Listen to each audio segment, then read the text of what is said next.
ॐ केशवाय नमः। ॐ नारायणाय नमः।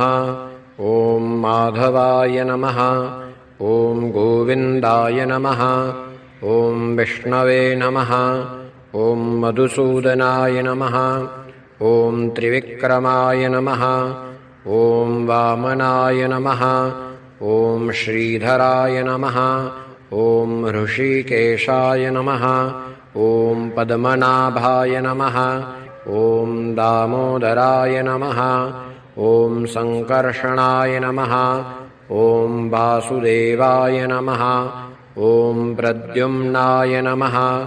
ॐ अनिरुद्धाय नमः। ॐ पुरुषोत्तमाय नमः। ॐ अधोक्षजाय नमः। ॐ नारसिंहाय नमः। ॐ अच्युताय नमः। ॐ जनार्दनाय नमः।